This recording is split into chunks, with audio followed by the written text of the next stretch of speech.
Дараагийн мэдээлэл Улсын хурлах Монгол Ардын намын бүлэг өнөөдөр дахин хурлаа хийж бүлгийн даргаад Улсын хурлын гишүүн Бат Жаргалыг томиллоо хэмээн мэдээллээ.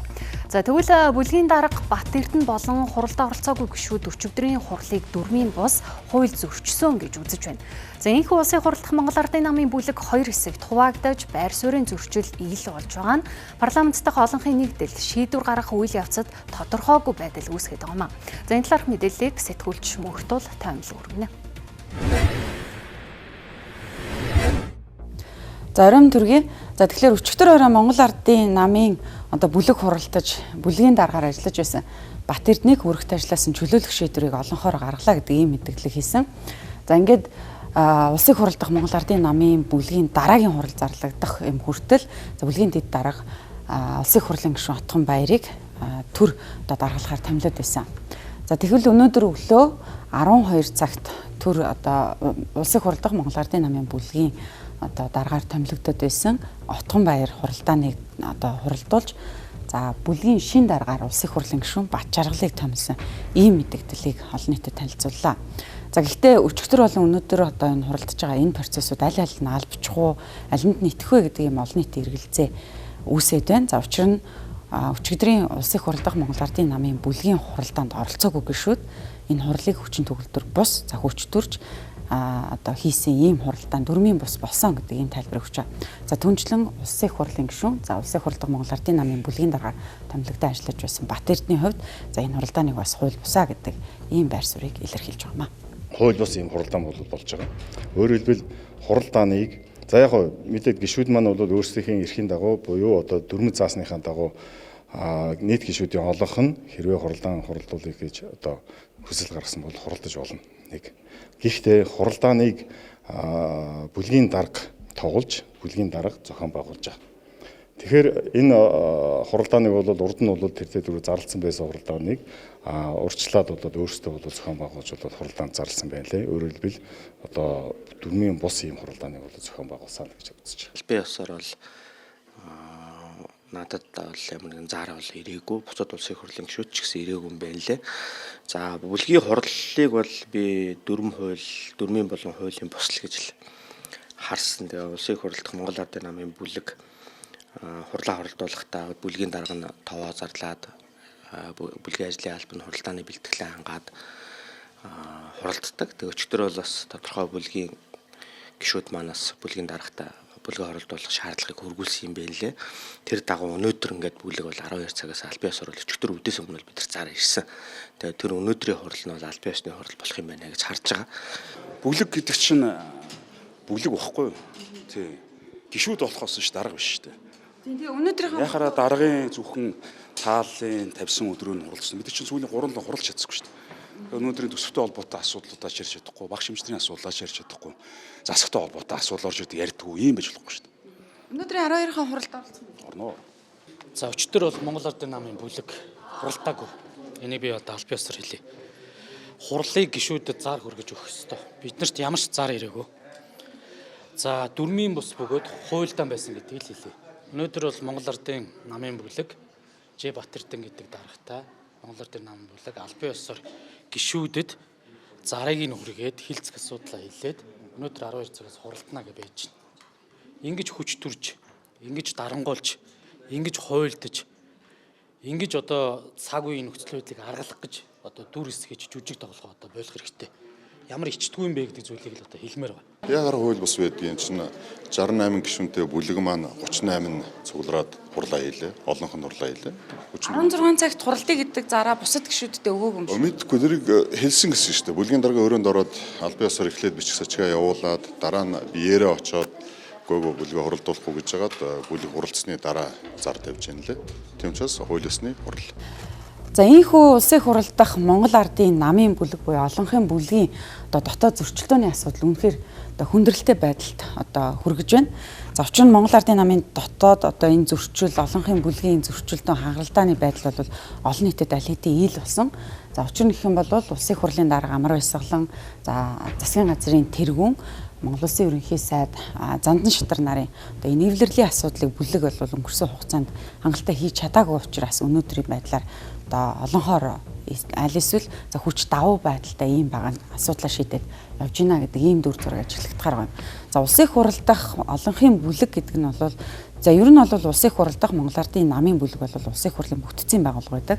За дан ялангуяа улсын их хуралд олонхын судал авсан энэ олонхын бүлэг бол засгийн газрыг томилох, за парламентод бас энэ хууль тогтоох шийдвэр гаргах гэх мэт илт давуу эрх мэдэлтэйгээр байдаг. Тэгвэл Монгол Ардын намын энэ эрх мэдэл ганхах ийм нөхцөл байдал руу одоо орсон юм байна. За хагаралдааны хувьд бол одоо эцэстээ тулсан гэдгийг аль аль нь хэлж байгаа ч гэсэндээ энэ бол улс төрийн нам байдаг асуудлаа гэдэг ийм тайлбарыг өгöd байгаа. За гэхдээ улсын их хурал судалтай зарим одоо улсын их хурлын гишүүдийн зүгээс Монгол Ардын намын энэ одоо асуудал хэрээс хэтэрч байна. За төрийн ажил бол тэг зогсолтод орлоо гэх ийм байр суурийг илэрхийлж байгаамаа. Тэгээд гишүүд бол яг нэг юм гайхсан байдалтай л явж байна. Гайхаад л юм дугурлан болгож байгаа юм уу, болохгүй юм уу? Яагаад гадаачны жагсаа цугтаа ажил аялт болоод идэг төсөв ярих хэрэгтэй байна. Төсөө ярьж чаддгүй. Тэг ямар шалтгаантай гэхээр нам л яриад байна. Нам ингээд нам тэгнэ, намын дарга ингэнэ. Намынхаа асуудлыг нам дээр шийдэж чадахгүй улсын их хурал дээр оруулж ирж хайна хаглуулах гэж ер нь энэ бүх зүйл бодлоо шүү дээ. Одоо бид нар ингээд янз бүрийн байдлаар тайлбарлаад байгаа. Гэхдээ яг явж тэр нам дээр шийдээгүй асуудал нь баг хурлын асуудлыг энд орж ирж шийдэж байгаа. Тэдний намын тэр асуудал биднээс ямар хамаатай юм. Бид нар би бол жишээ нь иргэдээс даалгавар авчиад их хурлын гишүүний ажил хийх гэж орж ирсэн. Тэгээ ажиллаа юм яриад. Тэгэхээр нэг л ёс суртахуй барайл, нэг л наль пал манай яасан гомдсон бид нар анх тэгж ажиллаж исэн журмын нөхөд гэл ийм яриад төрийн байгуулалтын байнгын орон дээр асуудлаа шийдвүүлээд энэ 7 хоногт их хурлаар хилцээд нэг тийшээ болох юм бэ гэсэн илгийн болоод дууссан. Өчигдөр тэр юуных нь бүлгийн хурал бол намын хурал биш шүү дээ. Улсын их хурлын бүтцийн байгууллага, улсын их хурал дахь ман намын бүлгийн хурал болсон өнөөдөр бас дахиад нэг юм болоод байгаа ч юм уу, хүчиндээ ч юм уу, хүчингүй ч юм ингээд байгаад байна. Тэгэхээр энийг шийдмээр байна. Яах гэж ингэж энэ олон хоног энэ ордноор явж хүн болгонтой уулзаж гар үсэг цуглуулсан. Хоёр талд хуваагдал бүх гишүүд, битүү гишүүд гар үсэг зурлаа шүү дээ. Тэгээд тэрийг зурулсан бол хилцээчтэй. Хилцээд явуулах хүмүүс явуул л та. Огцруулах хэрэгтэй бол огцруулж. Авч үлдэх юм бол аваад үлд. Тэгээд ажиллаа юмэр байна. За Монгол Ардын намын даргын сумгаанаас одоо эхлэлтэй энэ улсын их хурал дахь ирэх барьж байгаа энэ намын дотоод зөрчилтэй хангалттай холбоотой энэ асуудлыг бол өнгөрсөн хугацаанд улс төрийн намд байдаг юм асуудлаа гэх мэтээр тайлбарлаж ирсэн.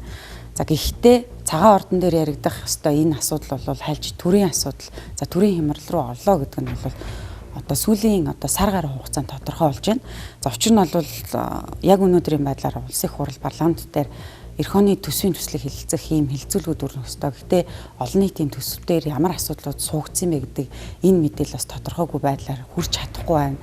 За парламент бас энэ асуудлыг хэлэлцэх ийм хэсэг нь тодорхойгүй байна. За үүнээс өмнө засгийн газар огцруулах уу, их хурлын дарга огцруулах уу гэх мэтчлэн ийм улс төрчдийн дунд үүсэж байгаа зодон энэ хагаралдааны байдал бол үнэхээр одоо ирэх барьж байгаа намыг бол ирэх 2027-28 оны сонгуулиудад ялт авчрах үгүй юу гэдэг ийм байдал руу дагуулж ирлээ гэдэг ийм дүгнэлтийг улс төр судлаачид за их сурвалжуудын зүгээс бол өгж байгаа юм. За улсын их хурал дахь ийм олонхын бүлгийн энэ нөхцөл байдал гаргаж байгаа тохиолдолд ямар эрсдлийг дагуулдаг вэ гэвэл за засгийн газрын тогтвортой байдал бол алдагдана. За хэрэг бүлгийн дотор фракцууд засгийн газрыг дэмжих, эсэргүүцэх ийм байр суурьтай болж ирэх юм бол цаашид энэ одоо засгийн газарт ихтгэл үзүүлэх үгүй юу гэдэг ийм асуудал бол мэдээж алдагдана. За өнөөдрийн хувьд бол засгийн газар огцруулах ийм асуудлаар гарын үсэг цуглуулсан. За хилцэг хэсэг нь тодорхойгүй ийм байдалтай явж байгаа. За дараа нь парламентын шийдвэр гаргах одоо энэ асуудал бол гацаанд орно. За яг өнөөдрийн байдлаар Монголын одоо парламентод энэ бол ил тодорхой болчихсон байгаа. За нэгдсэн байр суурь нь байх болоод за цаашид бусад улс төрийн намууд бас нөлөө бүхий байр суурь нь дээшилж ирэх ийм процесс явагддаг.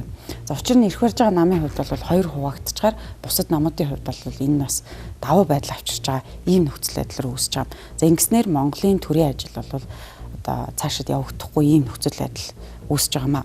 За хамгийн одоо хүндрэлтэй асуудал нь бол ирэх барьж байгаа Монголын хамгийн том нам нэр хүнд нь бол маш их унж байна. За ирэх сонгуульд одоо энэ мэдээж сөрөг нөлөө авчирна. За сонгуульд ялах үгүй юу гэдэг ийм одоо эрсдэлтэй нөхцөл байдал руу ирэх барьж байгаа намыг бол авчирж байна. За ард нийтийн дулд одоо нэгдлэхгүй эрх мэдлийн төлөө тэмцэлтэй ийм нам гих ийм хаяг шошго Монгол Ардын намд бол хаяглагтахаар одоо энэ тодорхой болж байна. За түүнчлэн одоо олонхын бүлгийн ганхаж байгаа ийм нөхцөл байдалтай холбогдуулаад шинэ нэвсэл улс төрийн одоо шинэ зохион байгуулалт үүсэж болзошгүй юм нөхцөл байдал олон улсуудыг улс төрийн одоо хүрээнд бас олон практик ийм жишээнүүд байдаг.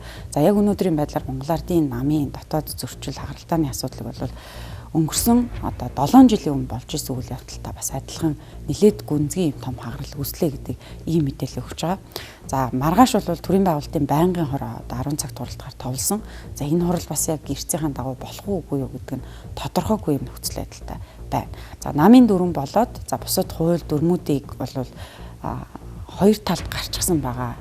Одоо эрх барьж байгаа намын гишүүд, олонхын бүлгийн гишүүд бол манайх одоо хуулийн дагуу за нөгөө талынх бол хууль зөрчсөн гэх байдлаар тайлбарлаж байгаа юм байдал нь бас одоо аль алинд нэргэлзээтэй байдал үүсгэсээр байна. За Монгол Ардын намын шин даргаыг хүртэл одоо хүртэл улсын дээд жүх батламжлах энэ хуулийн хугацаа болоог байгаа. Гэхдээ энэ бас эргэлзээтэй хിവэр байна. За энэ мэт Монгол Ардын намыг тойрсон энэ зөрчилдөөний асуудлууд бол улсын их хурл дахь олонхын бүлгийг ганхаж за цаашдын одоо улс төрийн сонгуульд одоо сөрөг нөлөө үзүүлэх болцсошгүй юм байдал үзүүлэхээр хэмжээнд авчирлаа гэдэг нь тодорхойлж байна. За мэдээлэл сэтгүүлч Мөхтөл хүргэлээ анхаарлаа татуулсанд баярлалаа.